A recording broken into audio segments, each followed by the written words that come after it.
भगवान राम को जो ज्ञानामृत का मंगलमय प्रसाद सेवन करा चुके हैं, वही मंगलमय प्रसाद भगवान लक्ष्मी नारायण देव की अपार कृपा से हम सबों को प्राप्त होता आ रहा है और आगे भी श्री हरि देने की कृपा कर रहे हैं।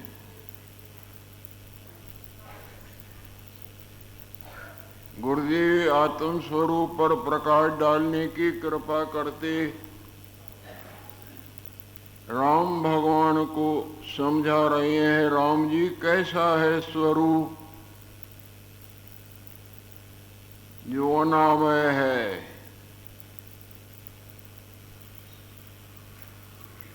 जिसको दुख कभी छू ही नहीं सका, न छू सकता है, न छू सकेगा।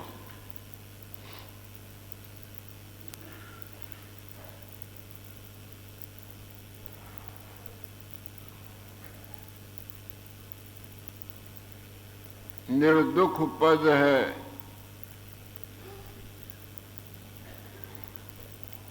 जिसका रूप ही आनंद है।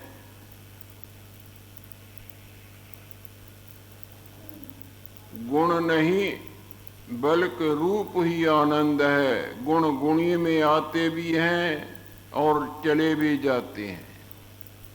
वस्त्र को रंग चढ़ा भी दिया जाता है और निकाल भी दिया जाता है। आत्मा का रूप ही आनंद है, आनंदो ही ब्रह्म।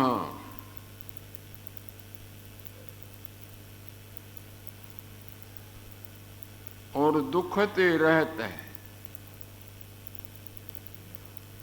जिस तरह भगवान सूर्य नारायण अंधकार से सदा रहते हैं,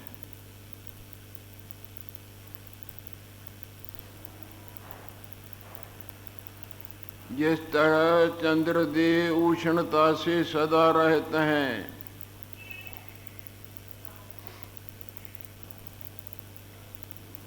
जिस तरह अग्नि शीतता से रहता है और बर्फ उष्णता से रहता है,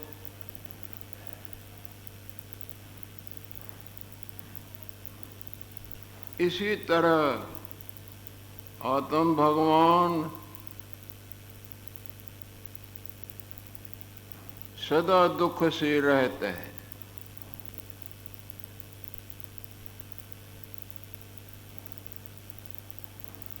जिसको न सत कहा जा सकता है न असत, क्योंकि ये सत्य और असत दोनों मन की मनंदिए हैं, कल्पनाएं हैं, जो सब प्रकार के कल्पनाओं से रहता है।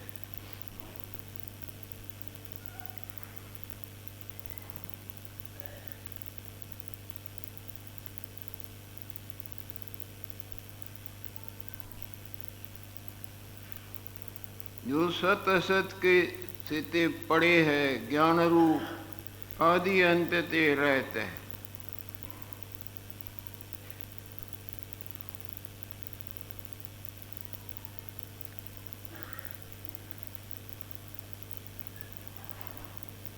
सब प्रकार के आदि अंत इत्यादि इत्यादि मायामय कल्पनाओं से रहते हैं।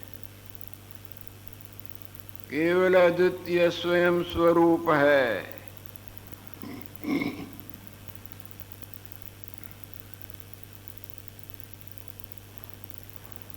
एक दफा उसके पाने पर फिर और कुछ भी पाने की लोड़ नहीं रहती।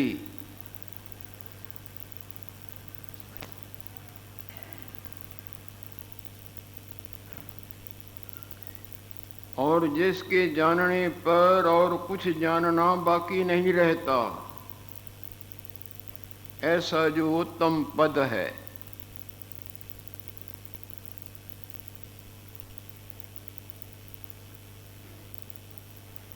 वो अपन को कर प्राप्त होता है।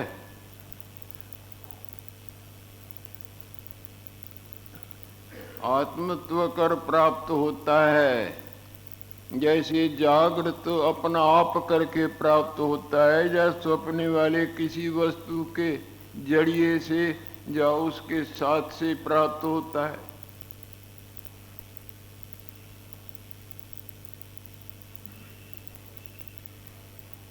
जग जाने पर जागृत अपने आप कर प्राप्त होता है ना, अपना आप ही रहता है ना।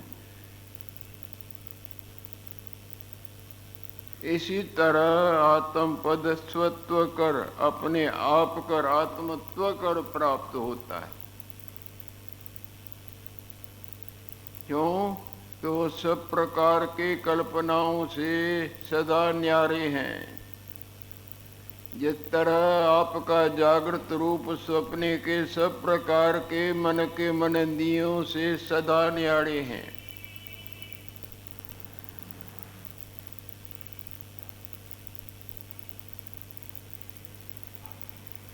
जब ये मिथ्यापन पोष के चरणों पर न्योछावर कर देता है तो उसका वास्तु अपन को ही रहता है।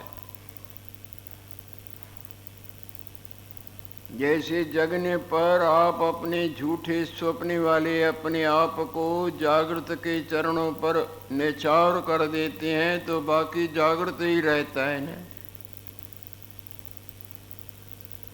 जिसको संतों ने बोला है आप गंवाइए ता शव पाइए, और कैसी चतुराई।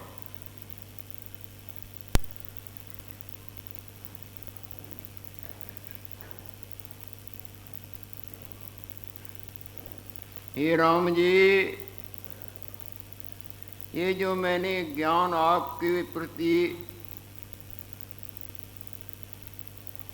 कहा है, तरह तरह के दृष्टांत दाष्टान युक्तियों शास्त्र प्रमाणों से तुमको समझाया है, इसका आश्रय करो।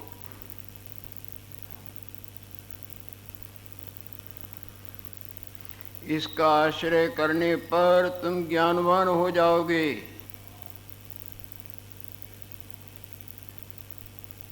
जैसे झटकों का आदर करने पर तुम जागृत रूप रह जाओगे, माया जाल से छुटकारा पा जाते हो।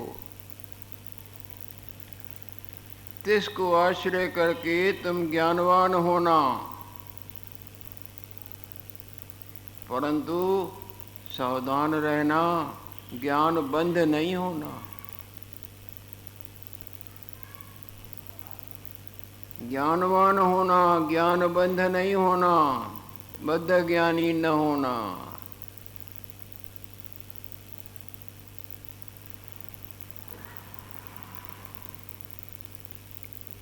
ज्ञान बंधते अज्ञानी भले होते हैं। बद्ध ज्ञानियों से जिनको ज्ञान नहीं अज्ञानी है वो उत्तम है। पोथड़ पलाली कोड़े घुमन के तरह, किसी ने पलाल का काम किया तो किसी ने पोथियों का काम किया।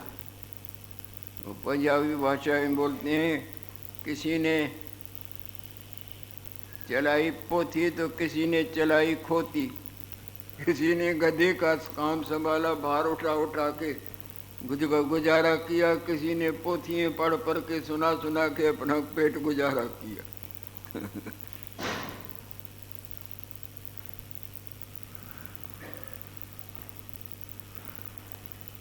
ज्ञान बंधते अज्ञानी भला है।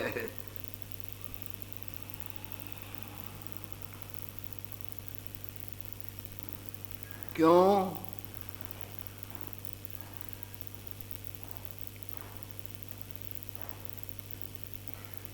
काहे ते कि जो अज्ञानी है ना, जिसको ज्ञान नहीं हुआ है, वो साधुओं का, सत्पुरुषों का, भले पुरुषों का संग करेगा और सत्शास्त्रों को आदर से सत्संग को का लाभ लेगा, सुनेगा। उसको ज्ञान नहीं हुआ है तो संतों का संग या सत्संग का लाभ लेगा और वो लाभ लेते लेते आगे चल के धनवान हो जाएगा, ज्ञानवान हो जाएगा। परंतु जो अभिमानी है, जो ज्ञान की बातें बांधता और खोलता खोलता और बांधता, सुनता सुनाता ही रहता है, और अभिमान, वो ज्ञान बंधु एम्प्टी वेसल थंडर्स मच, सखना बर्तर और फरफण बहुत, खाली सुंदर तिजोड़ियाँ रख के धनवान वाला दुकान दिखाना, उनसे तो वो अच्छे हैं ना जो फिर भी शुभ कर्म करते हैं और संतों का संग करते हैं, सतशास्त्रों का सुनते लाभ लेने का पुरुषार्थ करते हैं। आगे चल के वो सतशास्त्र और सत्पुरुषों का संग करने पर ज्ञानवान हो जाते हैं। और जो ज्ञान की बातें ही बांधता इधर उधर भटकता रहता है, अभिमान में चूड़ है कि मैं तत्ववेता हूँ, मैं विद्वान हूँ, मैं ज्ञानवान हूँ, और पुजवानी के चक्कर में ही भौंकता रहता है, वो मुक्त नहीं होता राम जी।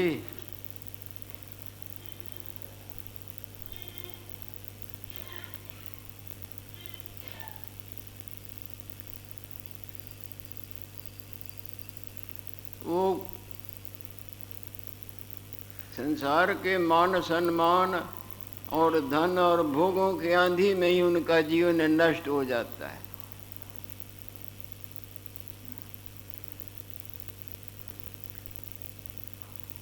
ज्ञान बंध मुक्त नहीं होता।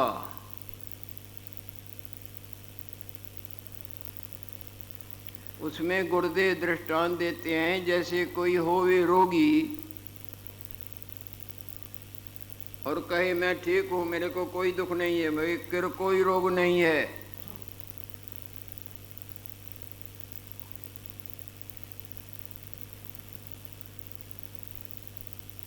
मैं तो अरोग हूँ, तो वो वैद्य या डॉक्टर की दवाई तो नहीं खाएगा ना। होवे रोगी और डींग हाँके कि मैं तो बिल्कुल ठीक हूँ, मेरे को कोई दुख नहीं है, मैं ठीक ठाक हूँ, मुझे को कोई रोग नहीं, तब वैद्य अथवा डॉक्टर की मदद या औषधियों का वो सेवन नहीं करेगा, आपको आरोगी जानेगा। इसी तरह जो ज्ञान बंध है, जो ज्ञान की बातें बांधना, बातें बनाना, सुनना सुनाना और बस पढ़ी सुनी हुई बातें या पढ़ी हुई बातें बेचते बेचते जीवन काटना, ऐसे जो ज्ञान बंध है, उसका संतों का संग भी नहीं होता, क्योंकि वो तो अपने को पूर्ण जानता है, और जो अज्ञानी है वो संग करेगा और शास्त्रों का भी आदर, परंतु वो वाचाल और अभिमानी हो जाता है, वो किसी को गिनता ही नहीं, अपने को बहुत ज्ञानवान और समझवान।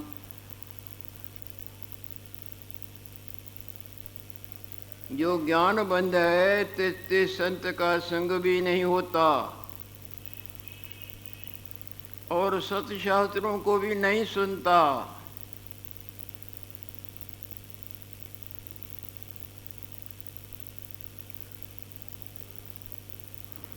इसलिए वो अंधतम योनियों को प्राप्त होता है।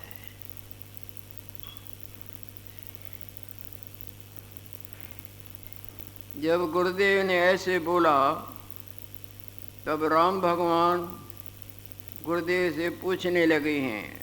रामोवाच, ये भगवान,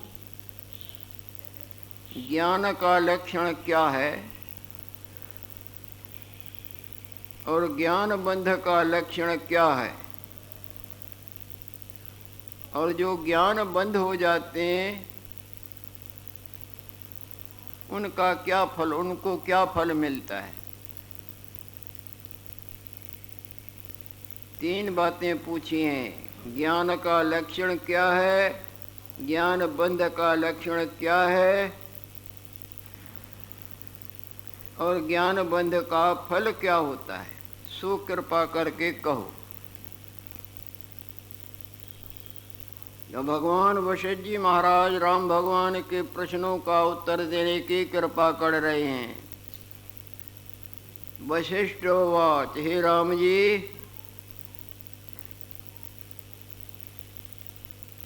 जिस जीव ने शास्त्रों से आत्मा के लक्षण सुने हैं,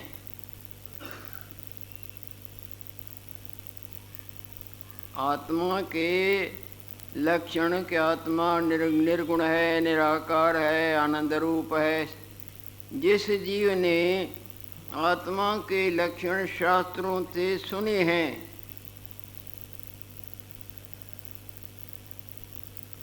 सुना है कि आत्मा नित्य है और शुद्ध है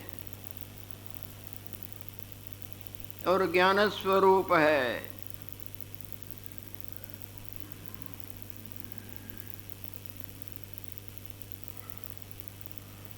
और तीनों शरीरों स्थूल, सूक्ष्म और कारण,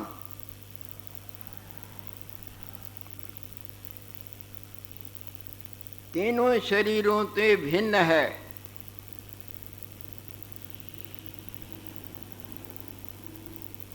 ऐसा शास्त्रों से सुना है। ऐसा सुनकर आपको मानता है, आपको आत्मवेता ज्ञानवान मानता है और भोगों के आंधी में बहता है। शास्त्रों से आत्मा के लक्षणों का भली प्रकार सुन के वो और अपने को ज्ञानवान के मैं आत्मस्वरूप हूँ,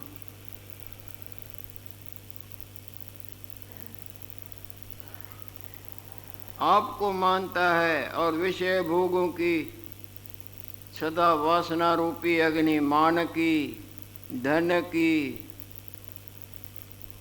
कोई मत होगा तो मत चलाने की, पुजवाने की, खान कई तरह के भोगों की आंधी की अंदर उष्णता भड़कती होगी। संतों ने बोला है ना, बाहर ज्ञान और ध्यान और स्नान और अंदर व्यापे लोभ स्वान। अंदर मान का, धन का, पुजवाने का लोभ। जैसे कुत्ता भौंकता है नहीं, इसी तरह लोभ रूपी कुत्ता, भला कहलाने का वाला कुत्ता, वो वासना रूपी कुत्ता पर भौंकेगा कि मेरे को पूजें, कि मैं कितना ज्ञानवान हूँ, पूजनीय हूँ।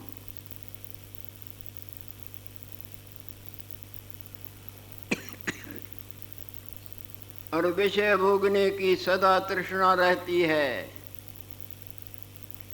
आपस को जो भला कहावे, बाहर से ऐसी चेष्टाएं करेगा जैसे लोग अच्छा अच्छा कहें, विद्वान कहें, पूजें। आपस को जो भला कहावे, तिसे भलाई निकट न आवे।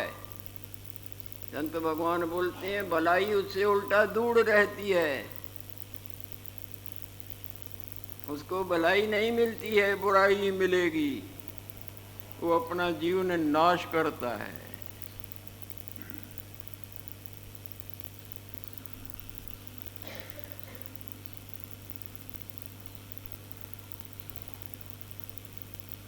जिस पुरुष ने आत्मा के विशेषण शास्त्रों से श्रवण किए हैं, जो आत्मा नित्य है, शुद्ध है और ज्ञान स्वरूप है और तीनों शरीरों से भिन्न है, ऐसे सुनकर आपको मानता है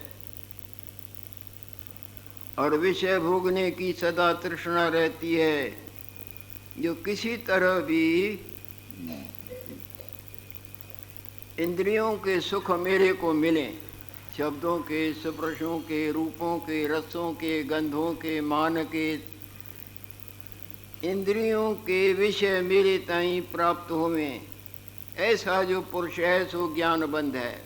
बातोड़ी बातें बनाना, पुजवाने के लिए अपने को उत्तम करके दिखाना।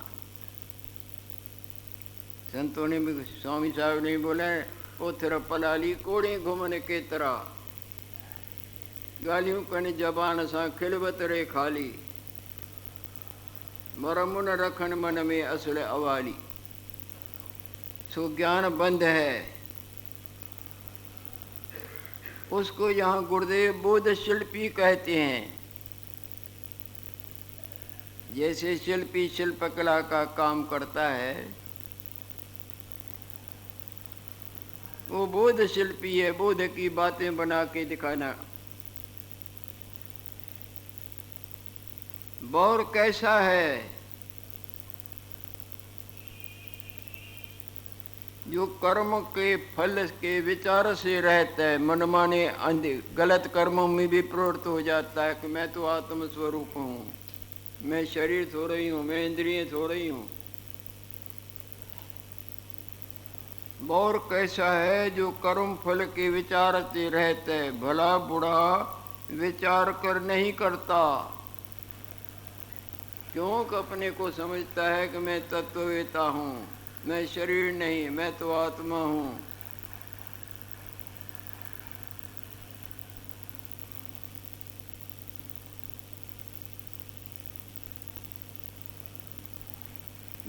भला बुरा विचार कर नहीं करता, जैसे आती है उसमें वैसे विचारता है, और जबान से, मुंह से अच्छी अच्छी बातें बना बना के वर्णन करता है,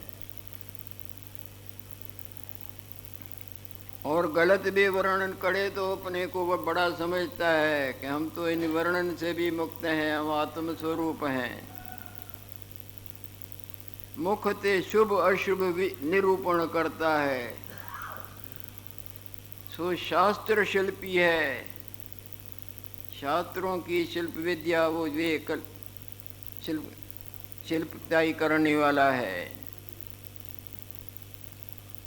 जैसे कोई बर्तन का बनाए, इसी तरह शास्त्र की बातें भी बना लेता है।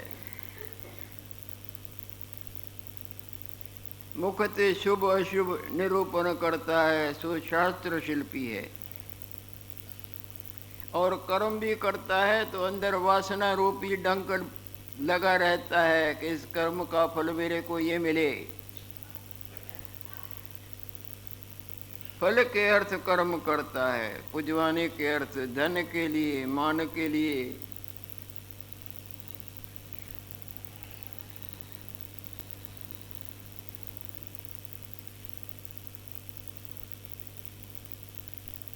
और एक एक ऐसे हैं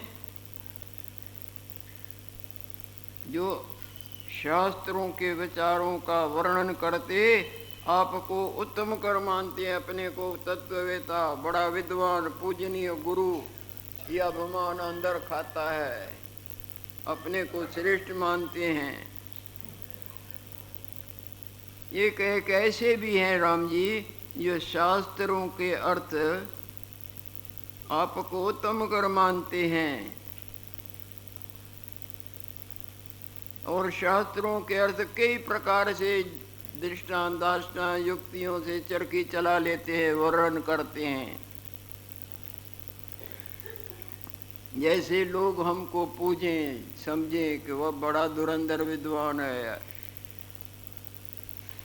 एक एक ऐसे हैं जो शास्त्रोक्त अर्थ को आपको उत्तम कर मानते हैं, और शास्त्रों के अर्थ बहुत प्रकार भी कहते हैं,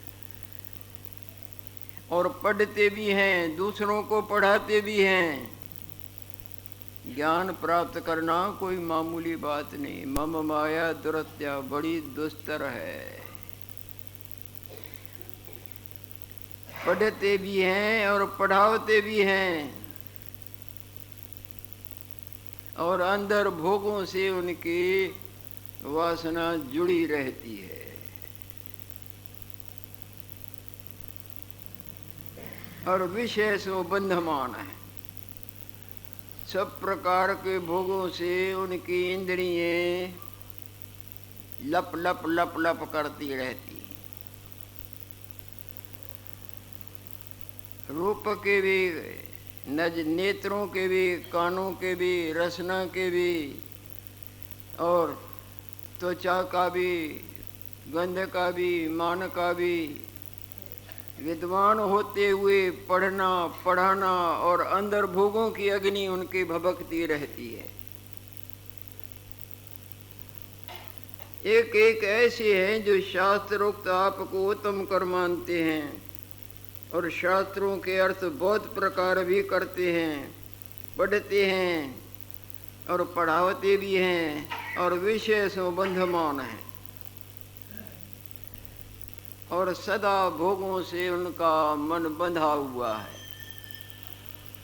विषय की चिंतना करते हैं। ऐसे जो पुरुष हैं ना, भले पूजनीय गुरु जी बने बैठे हों, सो भी ज्ञान बंध हैं।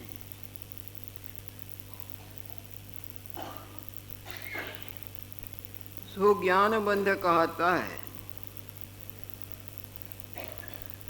इसीलिए वो अर्थ शिल्पी कहता है। बात नहीं अर्थ की, शास्त्रों के अर्थों को सजाते सजाते श्रृंगार करते कई रंग ढंग से बनाते रहना। इस निमित्त अर्थ शिल्पी कहता है।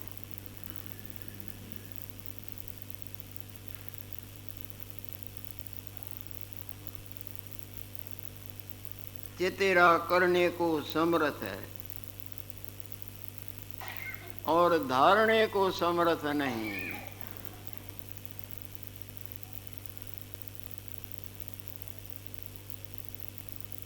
वो अर्थ, वो विवेक धारणे को समर्थ नहीं।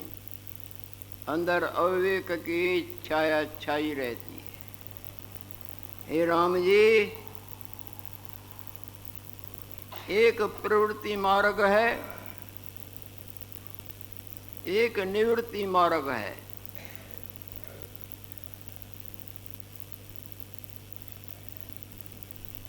प्रवृत्ति मार्ग संसार मार्ग। संसार में जिस तरह जन्म पर आगे चल के विद्या, कारोबार और फिर परिवार इत्यादि इत्यादि,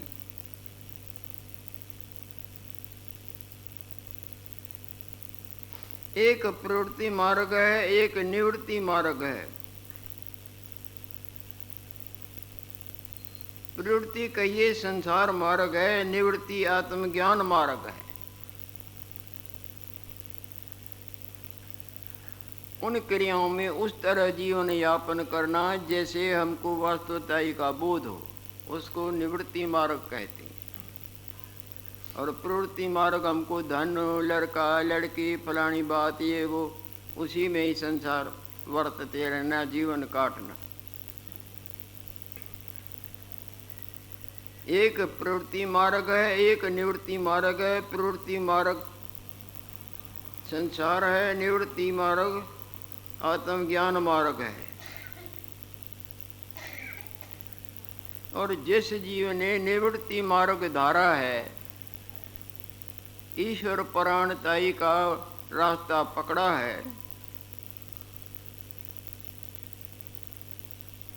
और जिस पुरुष ने निवृत्ति मार्ग धारा है और प्रवृत्ति मार्ग में वर्तता है,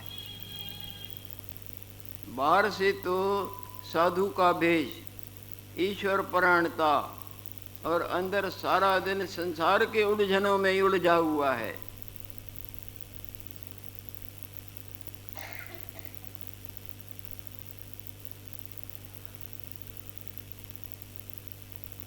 और जिस पुरुष ने निवृत्ति मार्ग धारा है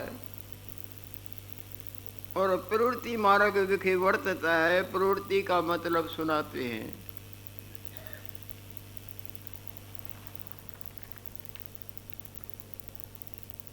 जो बहिर्मुख भोग विलासताई के आंधी में ही बहता है। बाहर ज्ञान ध्यान स्नान, अंतर व्यापै लोभ स्वान, अंदर भोगों की वासना। बाहर से साधुता और अंदर बिल्कुल बहिर्मुखता।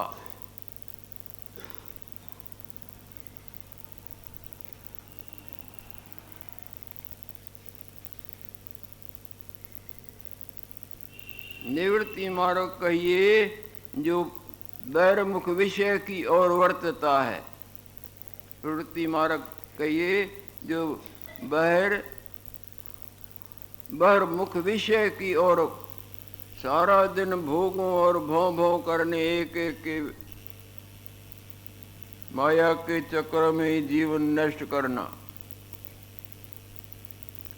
और इंद्रियों के भोगों की इच्छा करना।